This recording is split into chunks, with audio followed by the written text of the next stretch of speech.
सोमनाथ मंदिर, राम जन्मभूमि, कृष्ण जन्मभूमि, काशी विश्वनाथ, ये कुछ ऐसे मंदिरों के नाम हैं जिन्हें आपने बहुतायत सुना है और आप इन मंदिरों के इतिहास के बारे में जानते हैं। कैसे विदेशी आक्रांताओं ने भारत पर आक्रमण कर हिंदू संस्कृति पर हमला किया और धर्म की आड़ लेकर इन मंदिरों को तोड़ा और फिर वहां मस्जिदें बनवाई। पर ऐसे हजारों मंदिर थे जो इस्लामिक आक्रांताओं के अहंकार और धर्म प्रचार की भेंट चढ़ गए, जिन्हें इसलिए तोड़ा गया ताकि हिंदू संस्कृति और उसकी पूजा पद्धतियों को नीचा दिखाया जा सके। भारत में इस्लामिक आक्रमणों की शुरुआत अरब आक्रांता मोहम्मद बिन कासिम के सिंध पर आक्रमण करने से शुरू हुई। 710 ईस्वी में सिंध के राजा दाहिर को हराकर उसने इस्लामिक आक्रांताओं के लिए भारत के रास्ते खोल दिए थे। मोहम्मद बिन कासिम की सिंध पर फतह के बाद इस्लामिक लुटेरे और आक्रमणकारियों का एक लंबा इतिहास है, जिन्होंने हिंदू, बौद्ध, जैन धर्मस्थलों को तोड़ा और कुछ पर मस्जिदें भी बनाई।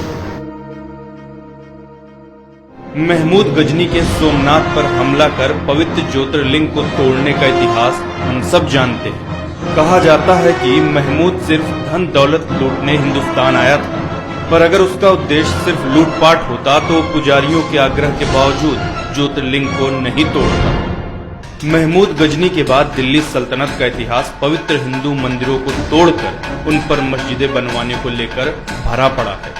कुतुबुद्दीन ऐबक ने दिल्ली की पहली मस्जिद कुव्वत अल इस्लाम का निर्माण 27 मंदिरों को तोड़कर उनकी सामग्री से करवाया। कुतुब मीनार पर मौजूद शिलालेख में इसका जिक्र साफ साफ किया गया है। सन 1290 से 1320 तक खिलजी वंश का शासन हुआ। अलाउद्दीन खिलजी के सेनापति मलिक काफूर ने दक्षिण भारत के होयसला राज्य पर आक्रमण कर वहां के सभी मंदिरों को तोड़ डाला।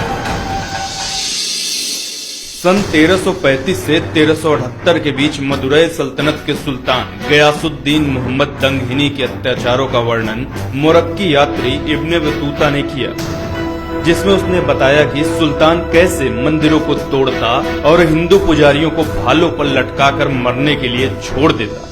सन 1321 से 1394 के बीच फिरोज शाह तुगलक ने पुरी के जगन्नाथ मंदिर और कांगड़ा देवी मंदिर को नुकसान पहुंचाया।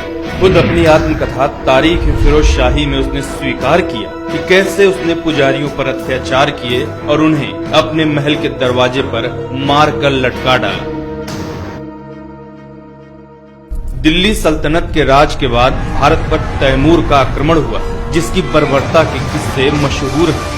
उसने रास्ते पर पड़ने वाले कई मंदिर तोड़े और लोगों की गर्दन काटकर दिल्ली तक मीनारें बनवाई ताकि वापस लौटते वक्त उसे रास्ते की पहचान रहे।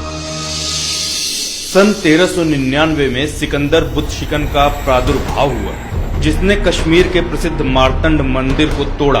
कहा जाता है कि ललितादित्य द्वारा बनवाया गया मार्तंड सूर्य मंदिर इतना विशाल था कि इसे तोड़ने में पूरा 1 साल लग गया।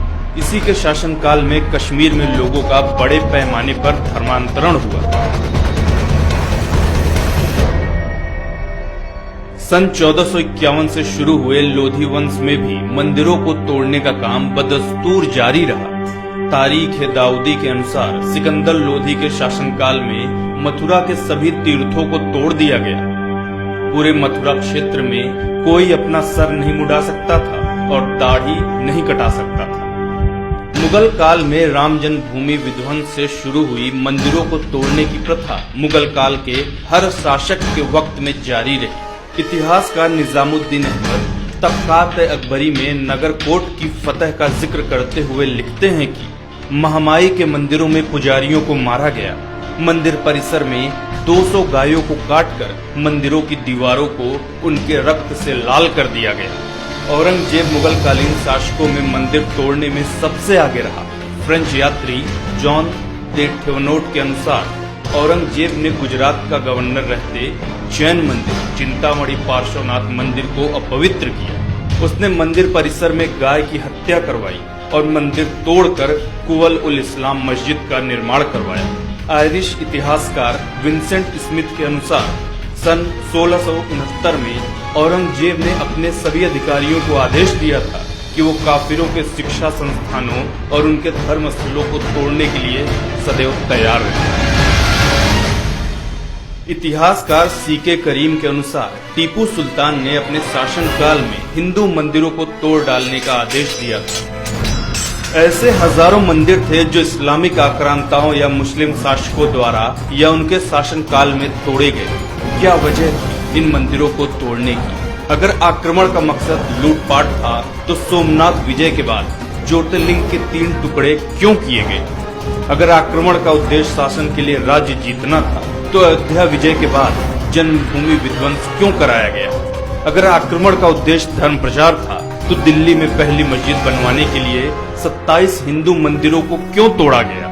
इन सभी उदाहरणों से सहज ही कहा जा सकता है कि इन आक्रमणकारियों के उद्देश्यों में सबसे अहम तौर पर हिंदू सभ्यता और संस्कृति को भ्रष्ट करना शामिल था। मंदिरों को तोड़कर उन्हें अपवित्र कर पुजारियों को मारकर वे अपनी श्रेष्ठता साबित करना चाहते थे। वे साबित करना चाहते थे कि उनका धर्म बलवान है और हिंदू धर्म कमजोर है। वर्षों बाद आजाद भारत में पहली बार राम जन्मभूमि पर होने जा रहा फैसला इन ऐतिहासिक भूलों को सुधारने की तरफ एक कदम हो सकता है। अपनी सत्ता और ताकत के गुरूर में जिन शासकों ने भारतीय सनातन संस्कृति को बर्बाद करने में कोई कसर नहीं छोड़ी थी, इन मंदिरों का पुनरुद्धार उस पुरातन संस्कृति को सहेजने की तरफ एक छोटा परंतु महत्वपूर्ण कदम साबित होगा।